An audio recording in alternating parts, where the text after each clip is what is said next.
Hello, everybody, and welcome to this webinar. Thanks for joining us. A good morning or evening or afternoon, depending on where you are joining us from. Today, we are going to be discussing using Apex for REST integration. To kick things off, let me introduce our excellent speaker list to talk about today. Now, today's actually going to be a little bit different because a lot of our webinars are very introductory to a topic, and today we are going to do a very deep dive into REST integration using Apex. In order to talk about this, we've got two experts on the topic, both from CRM Science. We're going to show you some great production-worthy code about how to get this stuff done. So, Ami and Kirk, why don't you guys introduce yourselves? Hi, my name is Assayag, and I'm an architect at CRM Science, which is a consultancy specializing in deep Salesforce expertise. We handle integrations every day, so we're really excited about sharing some of our experiences today. And I'm Kirk Steffke, the App Exchange lead here at CRM Science, which means I get to have a lot of fun with the Salesforce partners and their apps on the App Exchange. I'm also one of the organizers of our local developer user group here in Philadelphia alongside Ami called Phillyforce. Beautiful. And if you are not familiar with the sound of my voice, my name is Josh Birk. I'm a developer evangelist with Salesforce.com, and you can catch me on Twitter at Josh Birk. This is our forward-looking statement, aka safe harbor slide. Basically, do not make any purchasing decisions based on future-looking statements that myself, Ami, or Kirk might make. We do not intend to make any of those, but we will try to call them out if we do.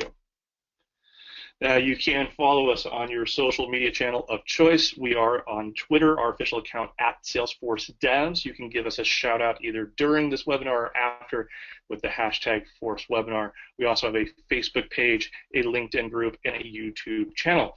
And usually one of the first questions we get is, yes, this is being recorded. Give us about a week or so, and it will be up on developer.salesforce.com. You can find it through the same URL as your registration. Now, if you have any questions, don't feel like you need to wait until the end of the webinar. Ami, Kirk, and myself are going to try and keep somewhere around 5 to 10 minutes towards the end to handle some of your questions. However, we are also going to be taking questions during the webinar itself. And go ahead and go to the question panel within GoToWebinar, and I will try to answer them in real time. And then we'll pitch some of them towards the end to the three of us. And if we do not get to your question, you can always go to developer.salesforce.com/forums. Our agenda today is very straightforward. I am going to give you an extremely short introduction to REST APIs just to make sure that we're all on the same kind of level when we're knowing what we're talking about. And then we're going to take two big demonstrations of how to handle outbound calls to third-party services or to how to handle inbound calls into the Salesforce platform using Apex. And then we're going to talk briefly about using Apex in unit testing for these kind of cases. Now, Salesforce has a wide variety of APIs. We've got a great family of APIs from our REST API, our granddaddy on the platform, the SOAP API, our metadata API for tracking your configurations, our real-time notifications with streaming API, and our ETL-friendly bulk API, as well as specific REST APIs for chatter, analytics, and tooling. And all of that running on top of our identity cloud, meaning that it is secure, using OAuth so that you know that it is both encrypted and authenticated.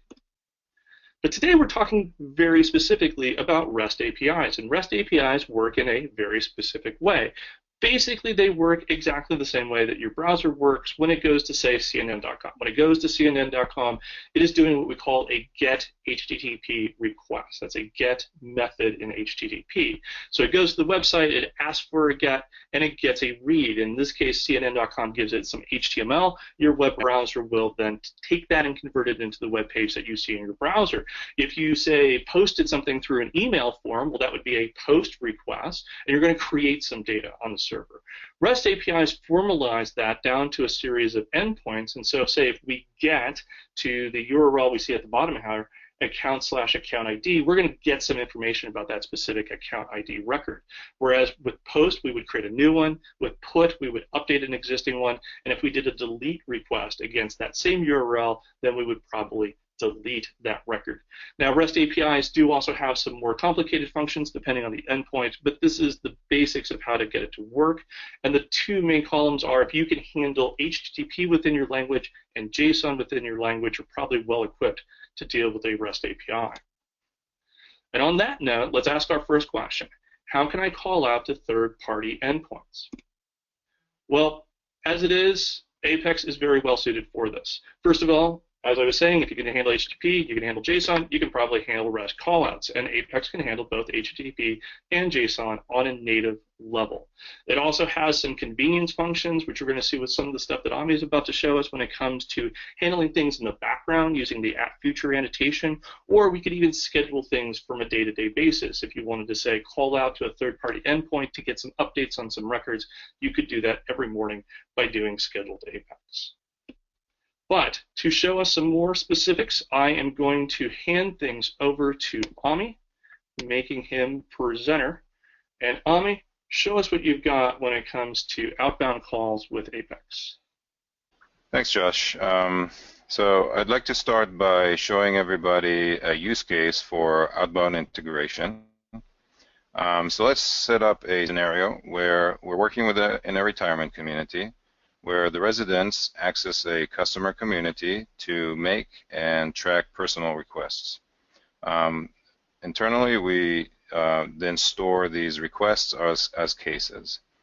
Now, we want to make it easier and quick for the residents to create these requests. So instead of letting the residents add title, description, type, and some other information, let's create a more interactive experience where they just tell us what they need and we figure out the rest.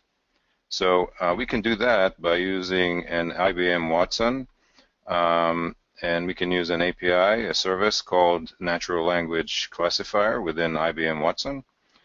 This service takes a sentence or a paragraph and lets you and tells you what class it belongs to. A class in this case would be a case type or a category. There's quite a bit of work that needs to go into setting up the service, and we'll save that to another webinar. But let's see how this may work. So here's a very simple demo of the use case we just discussed. I have a simple page that solicits a request description from a user. And so when I enter something like my toilet is leaking and I submit, it goes to Watson and gives us the likely class for this description, and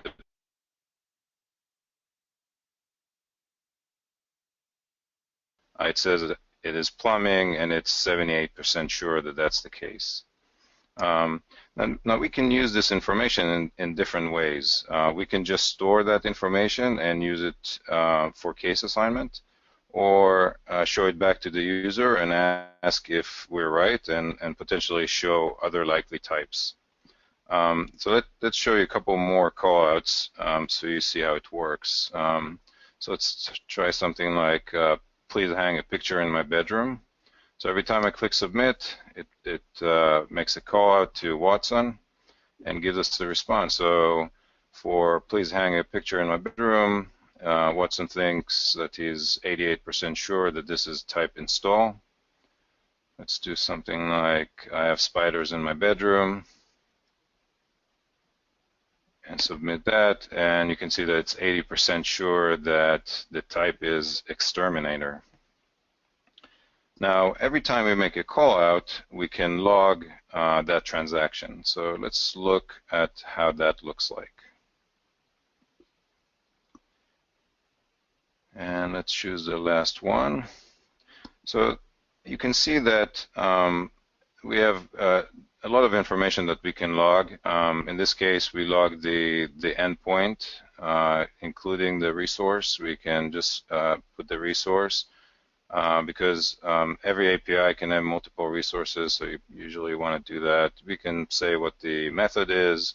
We can show you what the request header is. And in this case, we can see that the body request that we're sending is basically just that it's a JSON object that is very simple, 2 value pairs. It says text, and it just says it's the description parentheses. you can see that we're also getting a response from Watson, and let's make this a little bit bigger. So the response from Watson is also a JSON object, and it starts with 4 very simple value pairs, and then it has another value pair that is an array that you can see from this square bracket, and inside of it, it has several objects that are built from 2 value pairs each, class name and confidence. The reason I want to show you this is because when we look at the code, we're going to create an object in the class that mimics this JSON object. So, so before we even can make a callout, though, we need to take care of authentication. For that, we usually have this simple Visualforce page that allows the user to save their credentials. Every time we save the credentials, we actually make a test call out to verify the creds. So what I'm going to do now is to cause an error in saving this, and what I'm going to do is I'm basically going to change the ID of the classifier. I'm going to add an X here. I'm going to save it. And you can see that it didn't like it. It went all the way to Watson, and Watson said, I don't know what you're talking about. Let's save it back. And now it works great. So if we go back to the log, we can see that it went to Watson and it got 404 error. Basically, it says, I didn't find this classifier that you mentioned because I had this extra character in there. And then you can see that we sent a response correctly, and we received a 200 with all the information. So that's the demo. Let's look at the code. So now that you've seen an example, let's see how this can be coded. We're going to review a single class that handles the callout portion of the demo. Before I start, though, I want to say that normally this class would be very generic, but I made it a little bit more compact, so it's easier to follow. So it's somewhat specific to Watson API. Normally, you would see it, a lot more generic. So the first thing that we're going to do is to create an internal class within this class. We can use this to house information about the request and, more importantly, about the response. So you can see here that we have the return code, a body of the transaction that came back, whether this was a successful transaction or not. The type is going to be basically the class that comes back. Confidence is the percentage that Watson is confident. And the text error is going to just be something that we can populate in case there is an error in the transaction, so the caller knows what to do. So basically, we're going to use this to return a value to the caller.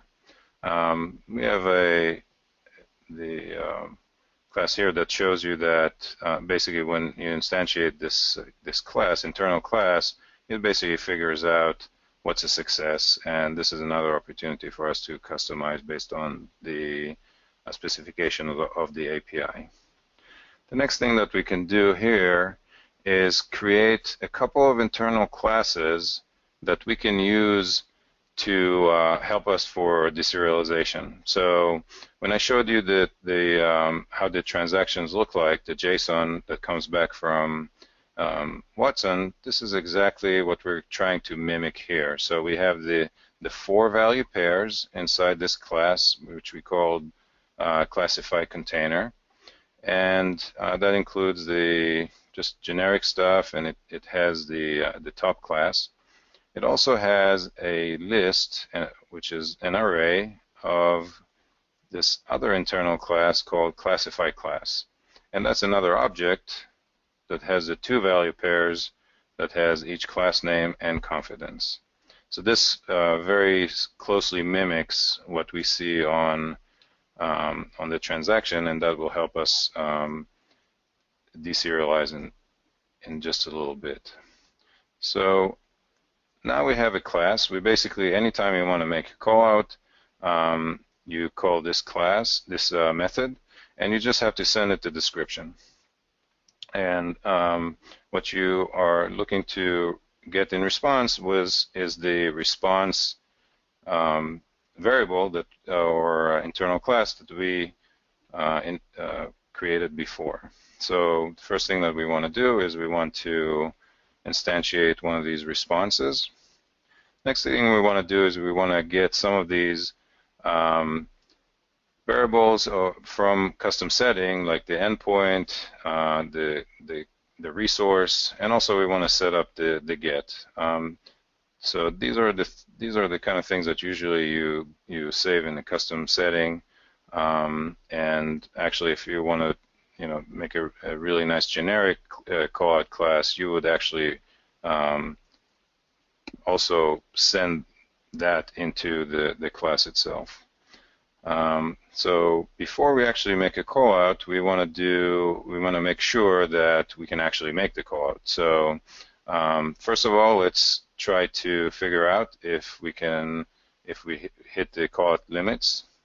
If we do, we can set up the error text in our response, and also we can send something to the log.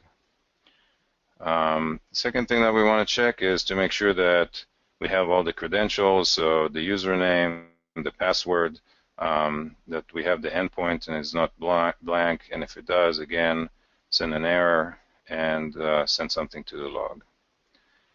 Now, with that out of the way, we can start preparing our callout. So the first thing that we need to do is, like Josh said, Apex has HTTP requests, HTTP response, and HTTP variables, objects that you can create. HTTP is what's used to actually make the callout. It has a method to make the callout. The request is what you set up beforehand to send all the right information, and the response is what you receive back from the API. So first thing that we need to do once we have these variables is we want to set up the request. We want to set up the endpoint. In this case, it's a combination of the base endpoint and the resource. We want to set the method that we created before, which is a get in this time, in this case, and we want to set the timeout. This is the max timeout for Apex, which is 2 minutes. We'll just set it to that. We want to now take care of authentication. Watson APIs are basic authentication based, and to do that, what you have to do is to take the username. Again, we're going to take it from the custom setting, and you have to take the password, put a column in between them. You make a blob out of it, and then you use a Salesforce or Apex method to base 64 encode this blob.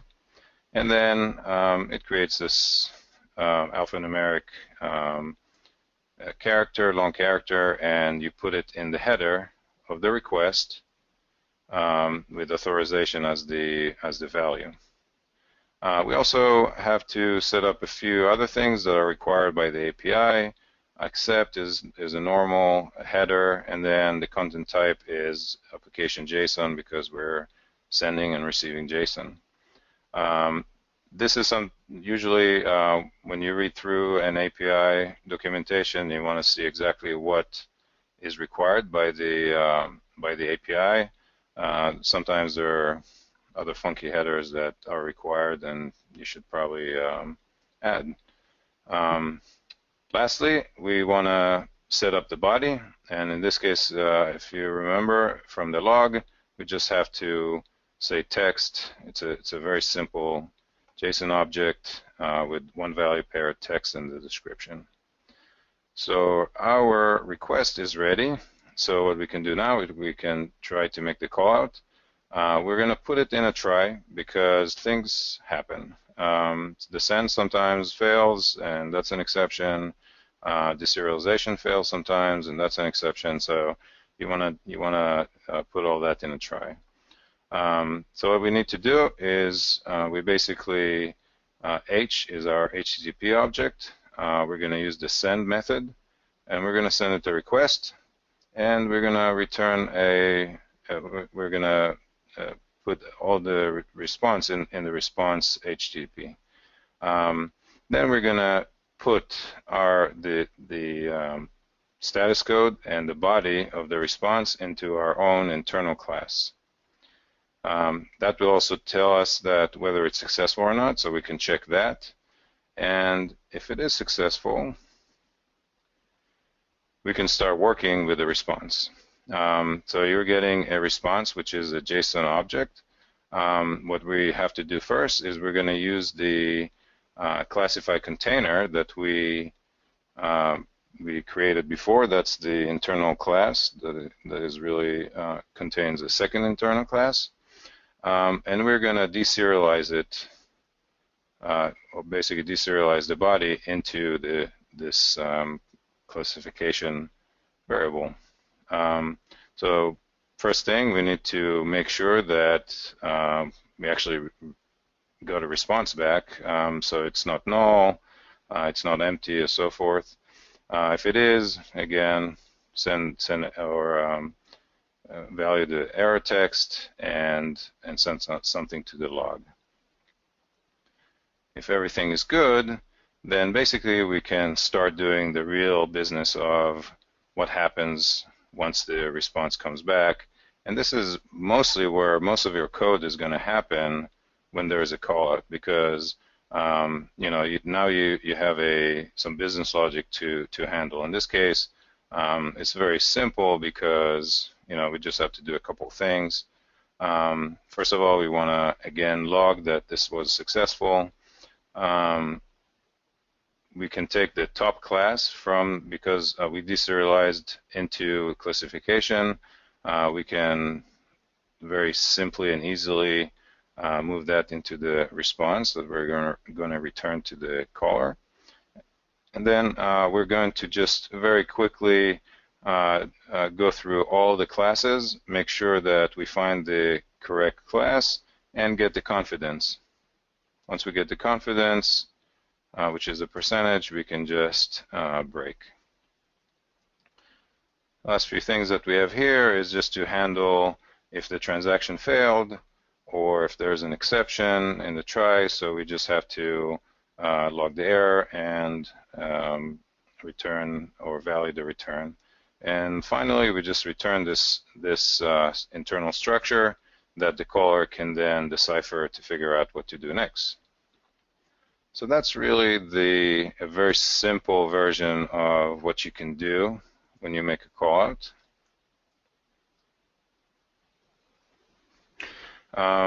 So before I hand it off to Kirk, there's a couple of things I want to chat about with you. So during the code review, I briefly talked about the fact that we use basic authentication. But that's not the only type of authentication that can be supported for callouts to external APIs. So I want to quickly mention 3 common types of authentication that are used by services that you normally want to call out to. The first is unauthenticated services. You simply make a call and receive a response. These are typically read-only type of APIs, like Twitter, CNN, so forth. The next is basic authentication, like Watson. With basic authentication, you usually save the user creds in a custom setting, and then you use them when you make the callout.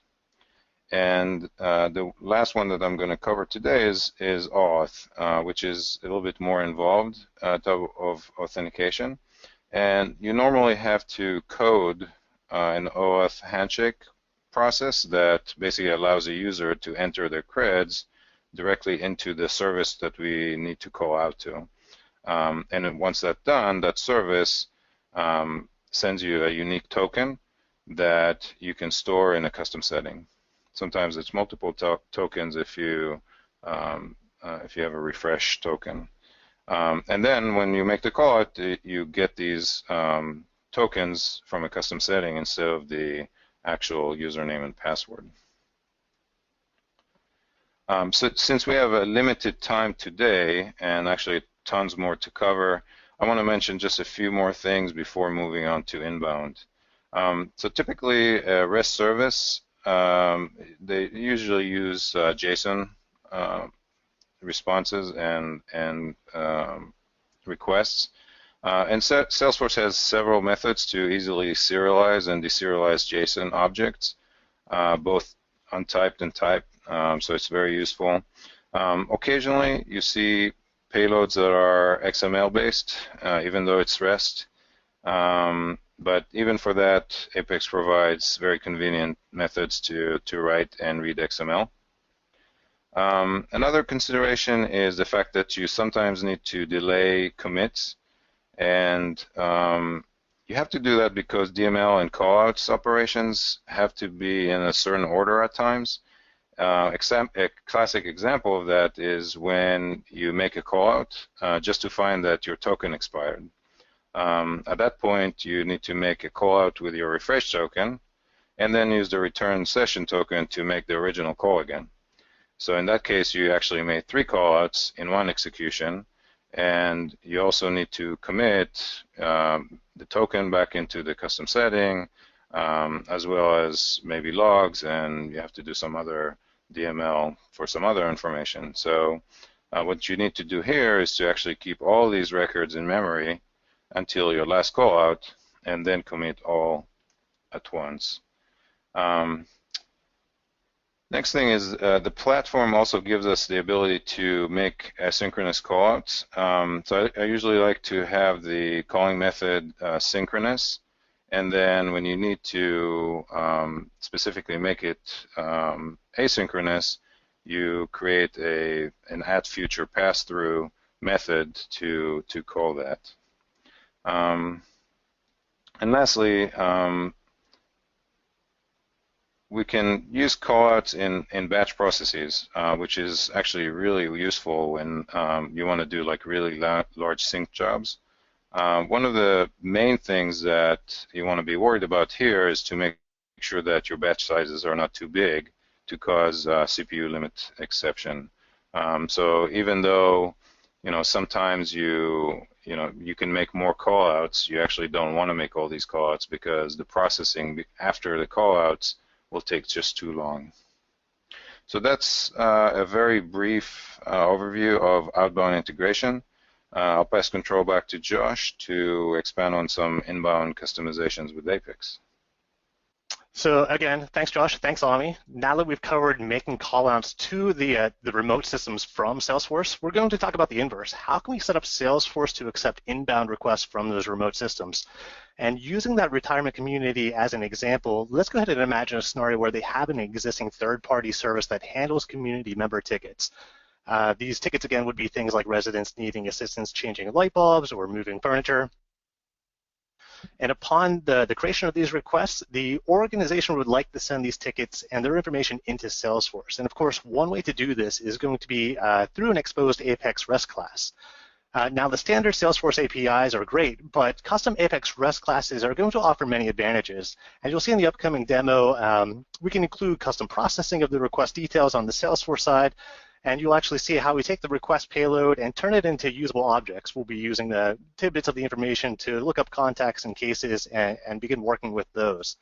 And because of this flexibility, you can design with a limit-efficient processing pattern in mind. You can even provide additional levels of programmatic access control. And a main benefit for me is that they're also packageable. So now you can allow these additional inbound API capabilities into your apps as well. So again, our flow is going to be that a community resident is going to create a new request or a new ticket in their system, and these details of the ticket are going to be sent over to Salesforce, to a Salesforce URL endpoint as a JSON formatted request. Once that request is received, our Apex REST class on the Salesforce side is going to process that request and then return back some sort of response to the remote system. At that point, the remote system can look at the response and determine if it was successful or if there was an issue. And if there was an issue, make amends, deal with it if necessary. So if we take a closer look at the makeup of an inbound REST class, you'll see that there's a few characteristics that are actually unique to this type of class. The first one is going to be the class annotation of @REST resource. This marks the class in a way that allows it to be exposed and treated as a web service. Immediately following, there's something called the URL mapping. This defines part of our endpoint's URL. And a typical endpoint is going to look like node.salesforce.com/services/apexrest/something. This mapping is going to allow us to define what that something is. This is going to give you the ability to create multiple Apex REST classes behind the same endpoint URL that we expose. And each Apex REST class is then only going to listen to requests meant for it to process. On the other side, you can forego the URL mapping and use a wildcard. So if you want one main REST class to kind of act as a gatekeeper for your inbound traffic, you can do this by replacing what you see in the screenshot ticket handler with just an asterisk wildcard. Let's see, so exposing the class as a REST resource is going to require that the class is marked with a global access modifier, as are the individual methods within. And if we take a look at the method level, take a note of how the methods are annotated with an @HTTP annotation. These are going to correspond with the various web service methods that Josh and Ami discussed previously. They basically allow us to map a certain type of inbound request to a specific method within our class. So in the screenshot, you can see I have two main methods exposed here. One is going to be for the handling of post requests and one for handling the puts. These methods aren't actually going to pass any data or going to be passed any data through parameters. The method signatures are going to be blank, and the methods are actually void, so they won't be returning anything either. And that's going to leave us with a pretty big question to answer. How exactly do we interact with that inbound request that the remote system is sending into Salesforce to get at that JSON payload to begin processing it? That's where that REST context object is going to come into play. It's going to allow us access to that inbound request, its headers, the request body, and it's actually going to be the object that we're going to be populating with the response. So after we're done processing, we can send something back to the remote system in terms of like a simple message and an integer status code. It could be as complex as you want it to be. The REST class can be used internally or externally. If it's used externally, you can use the standard authentication method or OAuth to get access to it. If it's used internally, any of your Apex code can leverage it. If you wanted to expose it externally and not use OAuth, you could use other authentication methods or leave it completely wide open. And for those scenarios, you can actually connect that Apex REST class to a Salesforce site. It's going to be much the same as when you expose a Visualforce page or a series of Visualforce pages to a Salesforce site, but instead of assigning or exposing the Visualforce page, you'll be exposing the REST class that we create. And of course, you're going to set up the public access settings with the required CRUD and FLS settings required by your functionality. So the next thing we should do is take a look at the actual request. And again, it's going to be a very simplistic JSON object that we're going to send for this example. You can see it's a single object using the JSON format. And in practice, it's not going to be uncommon for you to receive arrays of objects with a series of nested objects within. It can get pretty complex, pretty hairy very quickly. So again, keeping it simple, our sample has a nice flat structure to it and a handful of data points that you can easily recognize as contact and case level data points. The first 4 or 5 here look like they have to do with a case, and the last 3, the last name, first name, and email, look like they have to do with a contact. We'll see how we're going to use those in a few moments. So that's the inbound request that we receive, but what about the outbound message, not outbound, but response that we send back to that calling system?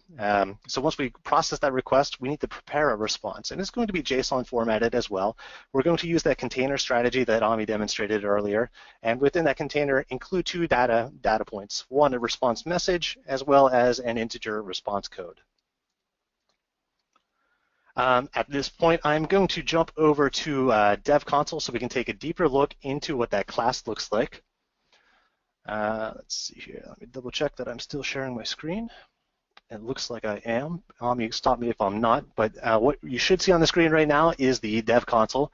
This is my inbound REST class. So this is the class that I'm annotating with an @REST resource annotation, meaning go ahead and expose this class for some sort of inbound REST purposes. You'll see that I actually do have a URL mapping set up here. So I will be accessing this externally via node.salesforce.com/services/apex-rest/ticket handler. Of course, if I did want to open that up and use this for all my inbound traffic, I could use a wildcard just like this instead of having the ticket handler. As discussed, both the class itself and the methods are going to be global. They'll be annotated with that HTTP post or put or whichever web service that you want to assign to a specific method. And here you can see that I basically have one method for the post, one method for the put. Again, no parameters accepted. We're not returning anything. And both are actually going to use a common method for the processing of the request called process request. I'm going to pass process request a blob that's going to be the response body. And again, how do I get to that response body? I'll be using that REST context, which gives me access to the request or the response. And going through the request, I have access to that request body, which is all I really need. So either way we go, if we're receiving a post or a put, I'm going to funnel everything to this process request, because one pattern that I like to use, again, if you're not familiar with the web services, what these common methods are, post is going to be more along the lines of an insert, where a put is going to be like an update. Well, I can include additional logic in my common method here to look at some unique identifiers that contact email address or the ID provided, perform some queries, and that's exactly what we'll do. So I'll do the same processing whether it's post or put, but again, your mileage may vary depending on what your use case actually is. So looking at that common method, again, I'm going to pass to it a blob, a response body that will be deserializing later.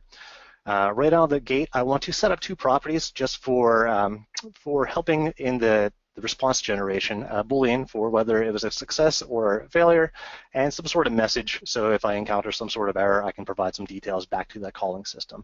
I'm going to set them up in a very positive fashion. I'm assuming that everything will be fine, but if not, our try-catch blocks and other if-else branches are going to populate that accordingly.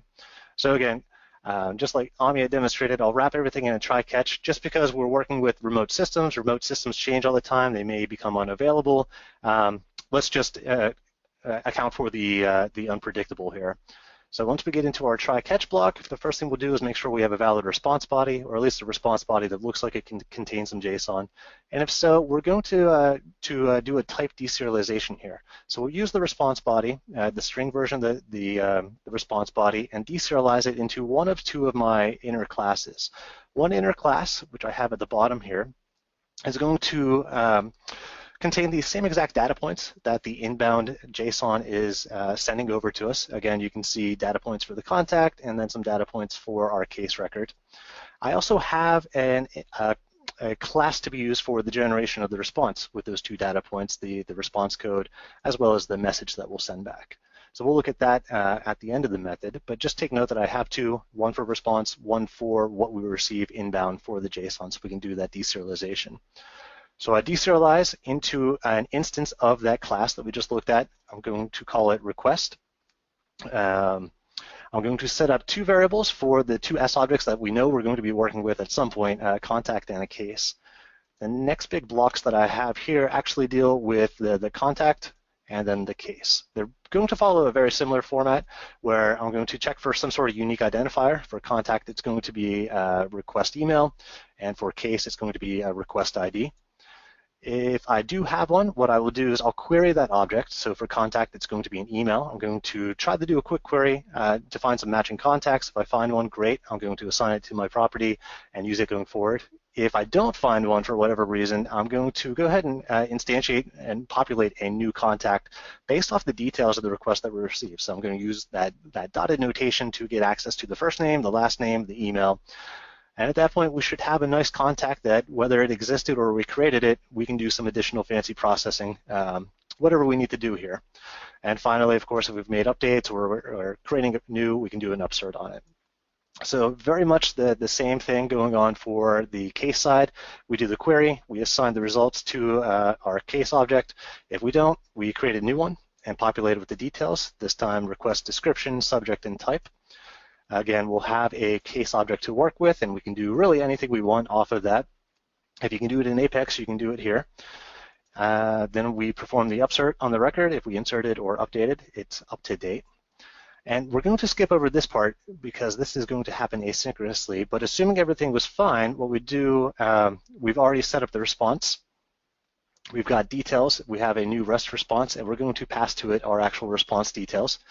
Again, we're going to use that container approach that Ami had shown. So we have an external response container, and inside we'll have both our success integer and the string message.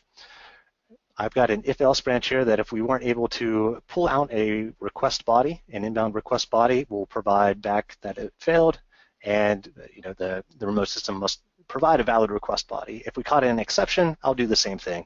Request body was invalid, or I can include the stack trace, whatever I need to do to let that remote system know. And at the end, we go ahead and set up the response body again. We use that container map, and the remote system will receive that response. So I'll do a demonstration after this that actually shows that portion of it. But that portion that I skipped over, I thought it would be nice if we could go full circle and say we receive information from that remote system, that remote ticketing system, and maybe the agents over there didn't necessarily provide a case type. Wouldn't it be great if we could leverage what Ami had demonstrated and use the Watson classifier to say, hey, I have a case that has this description. Watson, can you tell me what sort of case type this is? And what I do is pass the case ID off to this asynchronous method called case type async. And this uses one of Ami's recommendations at the end there to actually use the callout equals true flag.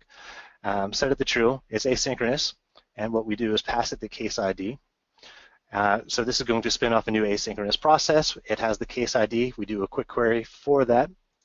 We check to make sure that we do have a case description, and if so, we're going to use Ami's legwork, that make callout method that he went over, pass to it the description of the case, get a response back, and then we're going to check that response to see if indeed we do get a type back from Watson. If we do, awesome. We just update the case type, commit it to the database, and now our case that previously didn't have a type has a fairly well-informed type, hopefully that is exactly the type that's intended. So we'll see that as well. The next part, what I'd like to do is jump over to another web tool called Workbench. I feel like I'm always praising Workbench here, but if you're not familiar with it, it's a cloud-based tool that Salesforce provides that has a lot of capability, anything from data loader to schema browser, query builder. You can execute anonymous Apex. It also has something very cool called the REST Explorer. So if you want to explore and kind of traverse the native APIs, you can do so here. Or you can also ping your Apex REST classes, which is exactly what we'll do. So we'll be sending in to our Apex REST class a request. Again, we're going to be doing something like node.salesforce.com/services/Apex REST. And I use the URL mapping of ticket handler. If I used a wildcard, I could really use anything here. I could type in anything. But because I specified the URL mapping equals ticket handler, it has to end with ticket handler. For the request body, I'll use that same exact request that we had on the slide deck. Again, those 5 data points for the request. The type I'm going to leave null. I'm going to give it a subject, a status. I'll pass in an ID. It's not going to be a valid ID, so the results of our query won't return any cases. We'll be forced to create a new one. It won't have a type, but it will have a description, so we will call Watson, and Watson will hopefully populate the type for us. We'll also create a contact for that case first, based off of my details. So what I'm expecting to see when I hit execute is a response come back, including our container, letting us know it was a 200 and a success. If I jump over here, I should have cleared out all the contacts and cases in our demo org. No contacts, no cases. Great, nothing up my sleeve. When I hit execute, it'll make that call out from Workbench into our Apex REST class. We get our response container back. So on the outside, response with inside 2 data points, the detail, our success message, and that integer 200, as we didn't encounter any issues. On the Salesforce side, if we refresh our contacts, I should have a new Kirk Steffke contact, and I do, first name, last name, and email address. And when I refresh cases, I should have a new case. And it matches the details associated with the contact that we just created. The subject matches, and look at that, I do have a plumbing type. So it used the description of this case, my faucets are leaking, to come up with the correct type. And that, well, before I pass it back on to Josh, what I wanted to quickly demonstrate is the response handling if there was indeed an error. So if we don't provide a valid body, we won't get a success response back. Oh, let me backtrack. Need to provide at least something, so we'll just give it something empty. The request received was not valid. We didn't get a 200 back. And just to show that the URL mapping worked, if we used a wildcard, we could put anything here, but because we didn't, we'll get another notice that that Apex REST service does not exist. So you do have to use the ticket handler URL mapping. It is enforced. So at this point, I will pass back to Josh. We talked about a lot of code. He's going to wrap things up by talking about how do we provide that coverage for the code. Alrighty, thank you very much, Kirk. Lon, I'm going to try and get control back.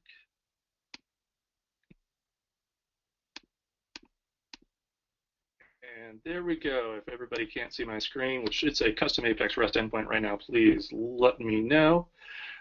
Thank you, Kirk and Ami.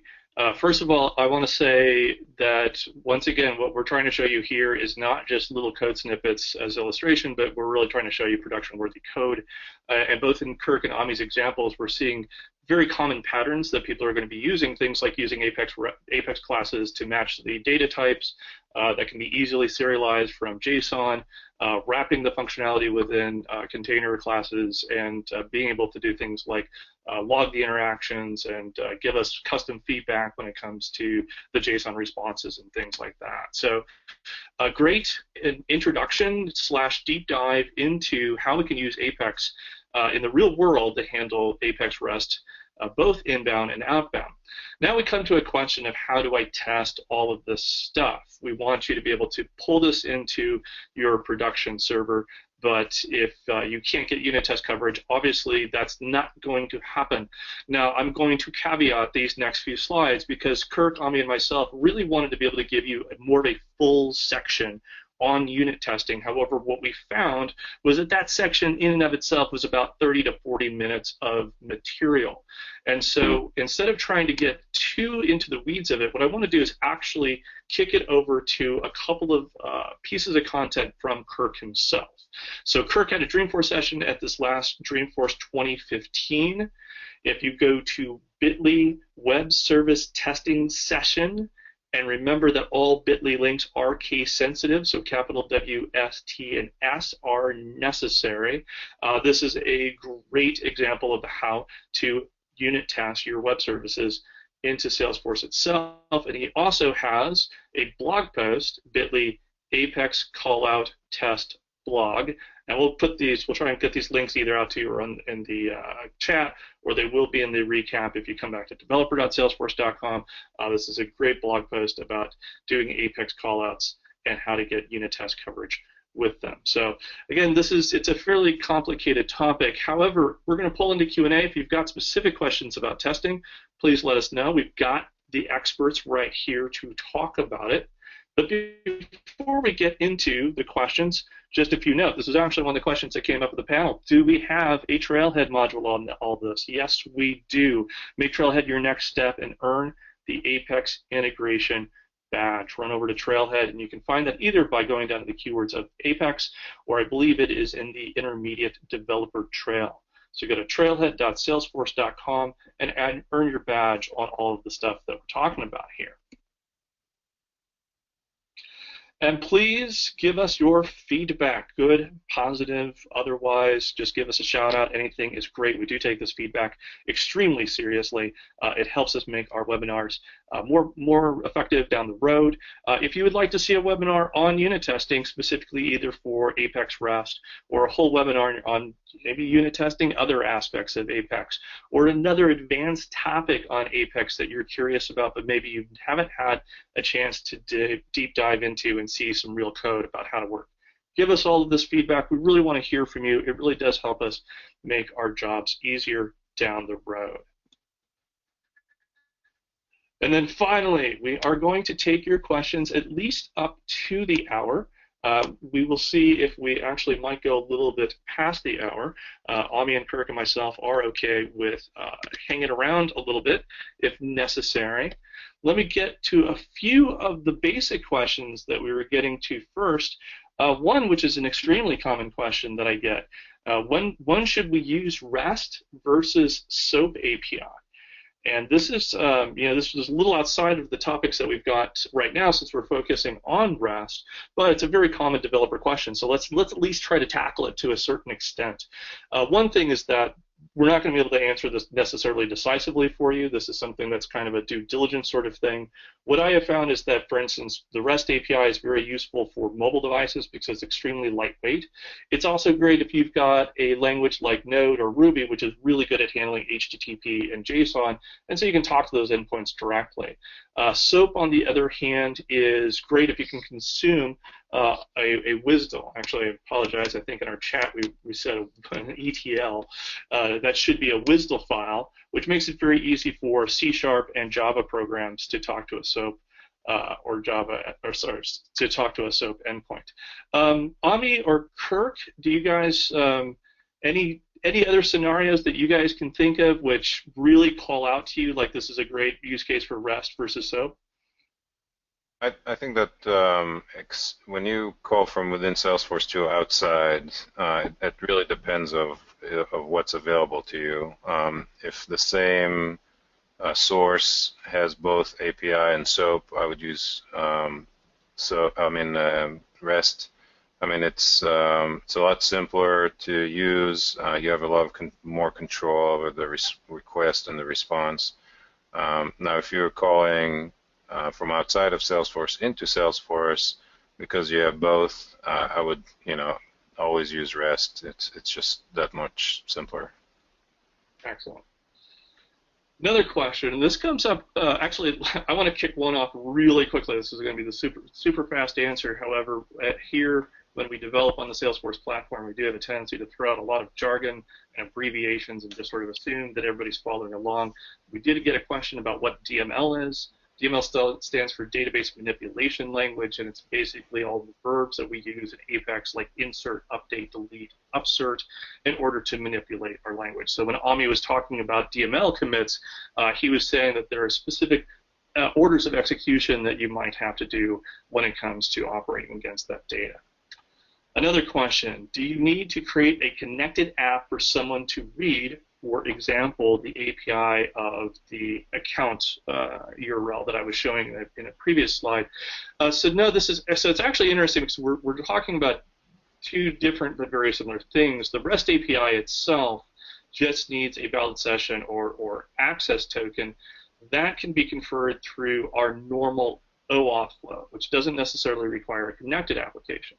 What a connected app is for is if you want to declare a third-party client which is going to use our identity service. So if your third-party client wants to call into our REST API and use, for instance, my credentials or Ami's credentials or Kirk credentials, but you don't want to handle our username and password, that's where you're going to want to create a connected application in order to access our REST API. Here's one I'm going to kick right over to you, Ami. And I actually kind of had this question in the back of my mind as well. Does the Watson capability integration have a cost? And actually give us a quick background on Watson itself, which is a product from IBM. Yeah, sure. So Watson is actually a collection of services. There's actually quite a few services that you can log into or use. The one that we've been using for the demo is the natural language classifier. Again, it basically takes a text and it kind of figures out what most likely the class of that text. Now, you have to set it up. You actually have to train it. That's the word that they use. Training involves creating basically CSV files that have examples for questions and text, and then from that, it kind of depends on how good your training CSV is for the results, and then once the Watson kind of figures out or trains itself, it knows how to classify things. Now, as far as cost, each one of these services does have a cost. However, you can create an account. You have to go to bluemix.com, I believe. If you do a Google search on Bluemix, you'll get there. And if you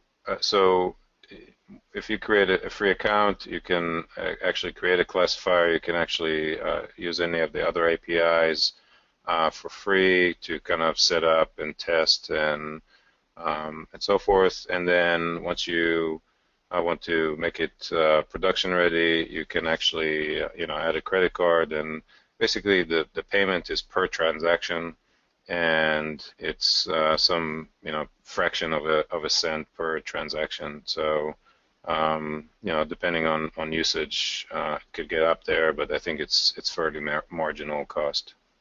So it sounds like it's pretty reasonable if you're just trying for development's sake. I think so. And I think it's obviously depends how many calls you make and how many APIs you use and so forth. I mean endpoints and services within Watson, but I think it's for the kind of interesting things that it does and you can do with the services there. It's it's pretty cool. Otherwise you have to program for that, and that would take you even longer and more expensive. So. Right. Gotcha. Okay. Moving on to, we always want to, security is one of our big watchwords when it comes to Salesforce. So I have the question, using HTTPS with a username and password, I hear that the REST API is not secure. Can we comment on this? So let me give kind of a quickly couched answer, and then I'll kick it over to Ami and Kirk for some more details. Short version, HTTPS itself is secure, and everything that we have from an API point of view has to use HTTPS. There is no non-encrypted version of the API transactions when it comes to our platform and our APIs. Whether or not there's a public API out there that has a non-encrypted version, which may be completely insecure, is another question. When it comes to username and password, the storage of that username and password obviously is something that any developer needs to do a little bit of background check to make sure that they're using that username and password in a responsible way, encrypting it if necessary, or swapping it out for a pattern that doesn't require it to be stored somewhere. So the REST API is secure. I think some of the patterns that you might have around using the REST API may or may not be as secure as the other. This is one of the big reasons why a lot of the time we have an OAuth flow where the user is entering in their username and password into the web browser, and nobody's actually necessarily storing the username and password. But in API integrations, we frequently have the scenario where we're using like an API user, and that one user is the person who's responsible, or quote-unquote person responsible for making the API calls and handling the responses. Ami, Kirk, do you guys have any quick best practices that you can think of, especially when it comes to a scenario like this where an OAuth flow, it's more headless, so an OAuth flow might not be necessarily even a possibility. Like if we're going to handle username and passwords for API, either calling into the platform or calling out, anything that you can think of that people should know. Real quick, just very well said, but in those situations where OAuth doesn't necessarily work out and you're exposing the Apex REST outside of the OAuth flow through like the Salesforce site, you have that additional level of protection. Of course, you can do a sort of IP restrictions, or you set up the public access to minimize the amount of data that is exposed. Add that element of abstraction through the design, depending on which methods are available, what you're exposing. If you can't use OAuth and you're rolling your own, that's one way you can address that. Gotcha. And I actually just got a tweet from Mr. Richard Tuttle. Good time to call out name credentials feature of Spring 15. So check out our new features in Spring 15. Thank you, Richard Tuttle, for that quick shout out. There's also, is there a question, there's a question here on how to customize the URL instead of salesforce.com services or the /URL mapping. I think, Kirk, that you kind of walked us through pretty much the extension of this. Either you can use a wildcard, which is going to be dropped off of Apex REST slash whatever, or you can use a combination of static text and wildcards to build out, like you use ticket handler. You could also use ticket handler slash asterisk to kind of make it your endpoint plus wildcard text that comes into it. Any other details about like how we can kind of customize that endpoint for people to use? Yeah, if you are using that wildcard, you always have access to the full request URI, so you can look at that string and parse accordingly to whatever the remote system is providing to you. Another level of customization from Salesforce would be adding a custom domain. So that gets you a little bit closer to a fully customized URL. You'll still have that domain, Salesforce Services REST. You may run into issues if you're trying to mask the URL using other sort of domain services when certificates get involved. That can get hairy sometimes. So one thing to look out for if you're trying to kind of hide Salesforce.com in your requests, you may run into issues with HTTPS or certificates not being valid. Gotcha. And I want to wrap a whole bunch. We have actually about 3 or 4 different questions on OAuth. Once again, our identity services is probably something we could do a whole other webinar on. What I really want to do here is actually point you to, there is an excellent article by my recently ex-compatriot, Mr. Pat Patterson, aka Metadaddy, called Digging Deeper into OAuth on the Salesforce platform. So when it comes to your questions about when can you use username and password, is bearer token by default, all of those things, look at the article, Digging Deeper into OAuth. It's a relatively long article, but it's a great overview of OAuth on our platform and the specifics of how we can use it. Now, we are rolling up past the hour. I see many of you are still sticking with us, but I think I want to wrap things up with one question that does seem to be coming up multiple times. Ami and Kirk, in both of your demonstrations, you were using a class called Integration Core, and this class seemed to handle a lot of the basic utility functions like logging and checking data formats and things like that. Obviously, we probably don't have the 10 minutes it would take to walk through the code itself. But let me ask two questions. You guys can take them in either order. One, can you give us a quick overview of the functionality that kind of class has that you're wrapping into that? And also, is there any code that you guys can share with us, either in a gist or on a GitHub link, or something that we can send out to the attendees later? So, I mean, that's whatever we have in that class is probably, we can have a few webinars to cover. Essentially, normally we have an integration architecture that we use that includes an integration class and an integration core class, 2 classes that kind of play together. Integration core basically has a lot of the logging. It has some delayed commits.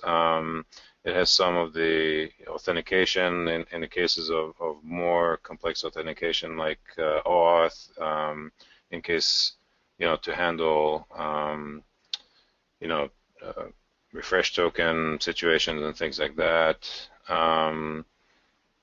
Delayed commits in case that's necessary. So it has all kind of support type methods to help with the integration, and then the callouts are generally a lot more. The callout methods are a lot more generic. So normally you would have a method that you actually send it, or you first instantiate the integration class specifically with some kind of credentials. That gets you the general endpoint. Then when you call, you want to make a specific call out, you actually send it what resource you want to use. You send it any headers that you want to add specifically for that endpoint, the body, any other information that needs to be sent, and then the integration method actually can kind of sort all these things out generically and make the call out. So I mean, it's we what we usually have is, when I said that we have this integration architecture, we usually basically take what we have and we kind of adapt it to a new integration. So everything that, so it's not always exactly the same.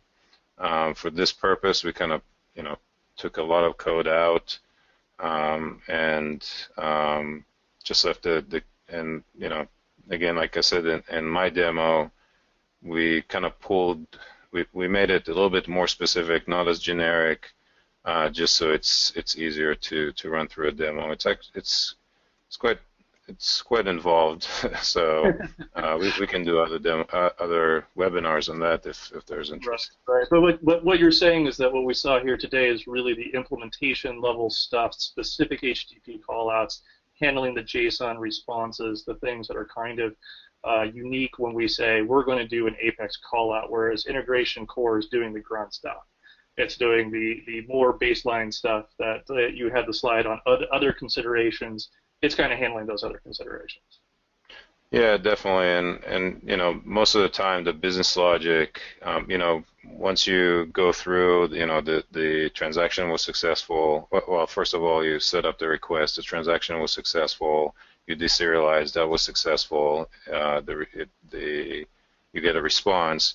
That usually is not part of the integration architecture. That's what we usually do is we keep that outside of the integration itself to keep it generic, and then the caller actually handles the response itself, the business logic that goes into what to do with the transaction, and that's why one of the reasons why we have, these classes, so we can refer to them. You can use integration core methods outside of the class itself. Gotcha. And is there code that you guys have publicly available that's pertaining to this or any of the topics we're talking about? Anything from either this session or your previous Dreamforce sessions? Yeah, we have a few Dreamforce sessions that we ran on integration, and they have some of this information, and we have some blog posts that we can share. Excellent. And those blog posts can be easily found at crmscience.com, I believe? That's correct. crmscience.com. You click on the blog, and you can get it. And actually, you have some links to some past Dreamforce sessions as well in the Dreamforce tab.